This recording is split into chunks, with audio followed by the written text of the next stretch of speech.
The Assembly will now hear an address by the Prime Minister of the Republic of Singapore. I ask protocol to escort His Excellency.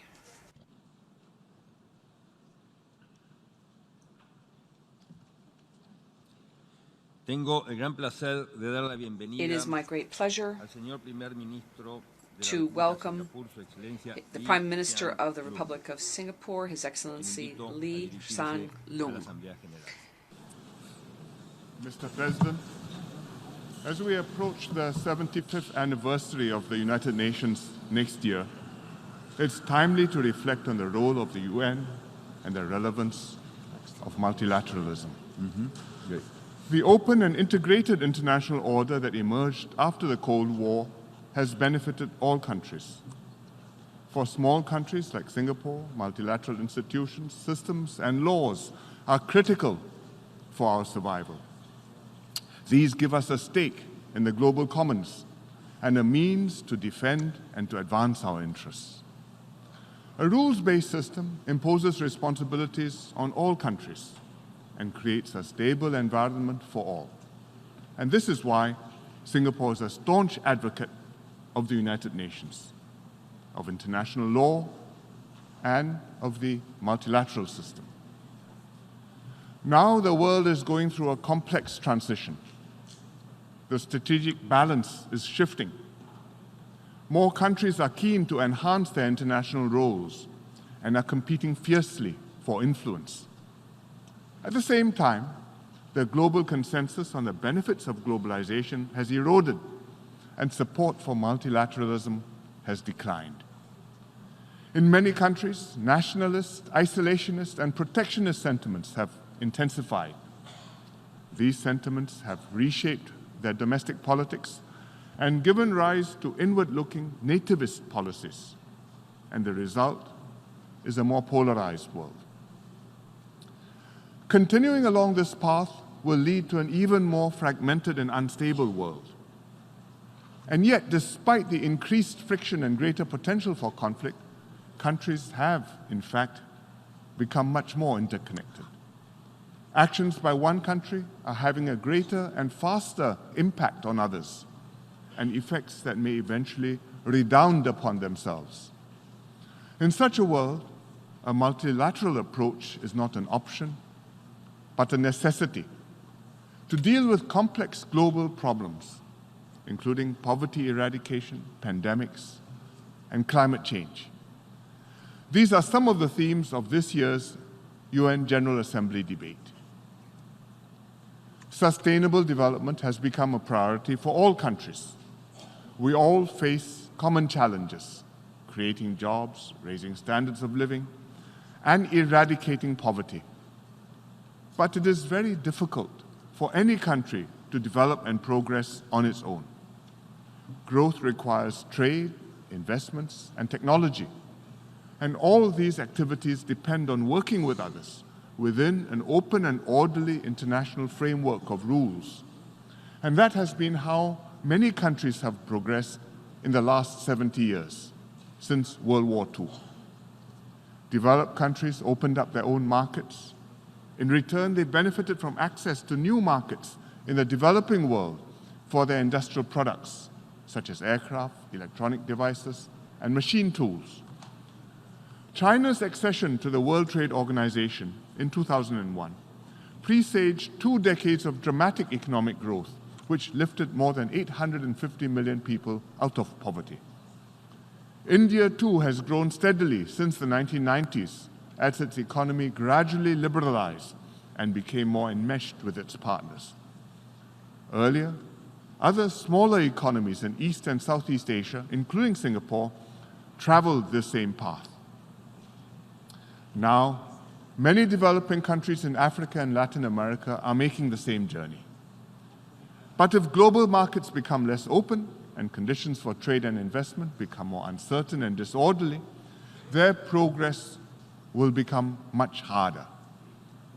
Traditionally, developed countries help developing countries through foreign aid and technical assistance. But a much more effective way to help them is for developed countries to keep trade and markets open so that developing countries become more productive and can uplift standards of living on their own, providing good jobs at home without the pressure to emigrate to seek better lives elsewhere. Today, there's a strong pushback against an open, integrated global economy. The view that globalization and free trade have worsened inequality has grown. But in truth, globalization and free trade have improved the lives of billions of people around the world, and not only those living in poor countries. Indeed, within each country, there have been winners and losers, and not all countries have succeeded in squaring off the benefits and the costs of globalization domestically. Then, the international system often becomes their scapegoat. But a fragmented world with less growth and prosperity will create fewer jobs and make everyone's prospects even dimmer. Worse, closed global markets will create tension and instability in the international system. This does not mean the multilateral system is working perfectly. Far from it. The post-war multilateral institutions have serious weaknesses. For example, the Trade Organization has found it increasingly difficult to reach meaningful trade agreements when any deal requires full consensus among its 164 member countries with hugely diverse interests and philosophies. Furthermore, the WTO's rules were designed for an agriculture and manufacturing-based world economy, and we now need new and better rules for services, particularly for digital services and intellectual property. But the solution should be to reform these institutions rather than to bypass or dispense with them, without first putting in place a better answer. However, countries cannot afford to wait indefinitely for these reforms either. Meanwhile, new regional mechanisms and frameworks for cooperation are emerging or have developed. For instance, the Comprehensive and Progressive Agreement for the Trans-Pacific Partnership, the CPTPP, and the Regional Comprehensive Economic Partnership, the RCEP. These will lower barriers and raise standards for trade in goods and services. For finance, the Chiang Mai Initiative helps Asian countries to manage short-term liquidity problems via a multilateral currency swap arrangement and complements support from the IMF. These are practical ways for countries to work together to help one another through the vagaries of the global economy. Infrastructure development is another area ripe for regional cooperation. All over Asia, the demand for infrastructure far outstrips supply. Most of the time, governments can't fund all the infrastructure they need, and international financial institutions like the World Bank and the Asian Development Bank do not have enough resources to go around either. And that's why new initiatives like the Asian Infrastructure Investment Bank, the AIIB, or the United States Build Act have a role and are welcomed by many countries. These regional or plurilateral arrangements may be second best to multilateral ones, but in an imperfect world, they address real needs and help us progress step by step.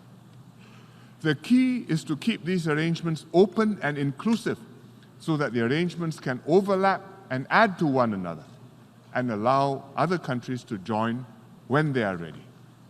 We need to avoid creating rival economic blocs or a bifurcated global economy, forcing countries to choose sides and undermining the international order. Multilateral cooperation is also essential to deal with wicked global problems. These are problems that no single country can solve alone, but which, if not tackled, will have disastrous consequences for all countries. One salient example is climate change. This is an issue that our young people are seized with, and rightfully so, because it is about their futures during their lifetimes. This week, hundreds of thousands of young people demonstrated peacefully all over the world, including in Singapore, to demand climate action from their leaders. We owe them a responsibility to act and they deserve our full support. On our part, Singapore takes climate change very seriously. Climate change is an existential issue for us. Like other low-lying island states, we are most vulnerable to rising sea levels. But we will suffer from its other effects too, whether it's new diseases, more extreme weather events, food shortages, forced migration, or even wars. Being so small, Singapore contributes only 0.11% of global CO2 emissions. Furthermore, we are disadvantaged in alternative energy with limited sources of renewables other than solar energy. Nevertheless, we are committed to do our full share under the Paris Agreement to reduce emissions and mitigate global warming. We've implemented significant measures, including a carbon tax, which is the first in Southeast Asia, and which we apply economy-wide with no exemptions. We are working with the United Nations to offer technical assistance to other countries. We will collaborate with partners to improve our understanding of climate change and its impact through research and institutions like the ASEAN Specialized Meteorological Center, which is based in Singapore. We will also contribute to efforts by international organizations such as the International Civil Aviation Organization and the International Maritime Organization to reduce emissions. In this regard, I'd like to commend the UN Secretary General for convening the Climate Action Summit this week. It was both timely and necessary. Most importantly, we have to inculcate in our populations the mindset that each one of us has a responsibility to live sustainably and in harmony with the environment. We are under no illusions that the Paris Agreement target of 1.5 degrees Celsius of global warming or less will be easy to achieve. And even if we do make it, the problem will not be completely solved, because that will only slow down the rise in sea levels, but will not stop it. But we must try our best, and over time, all countries will have to do more to mitigate climate change. At the same time, we must be serious about preparing early to adapt to climate change. Adaptation efforts will be costly, but they are an essential investment to protect not just our coastlines, but also our communities, our futures, and our very existence. It is the responsibility of our generation to leave future generations with a habitable planet, both through mitigation and adaptation. To adapt multilateralism for today's world calls for new approaches that are open, inclusive, and transparent. As member states of the United Nations, we all have to work together to find solutions to global problems and build support for multilateral institutions amongst our people. A rules-based multilateral system is still far preferable to any other way to secure peace and prosperity and to solve global problems. I call on my fellow UN member states to support the multilateral approach, to push harder against the tide and demonstrate leadership in this endeavor. Thank you, Mr. President. En nombre de la Asamblea General, agradezco al señor On behalf of the primer General Assembly, ministro de la República I de wish to Singapur thank His por la Excellency, declaración the que Prime acaba de Minister of formular y pido Singapore, protocolo que for the statement he acompañe just made, and may I request protocol to escort him.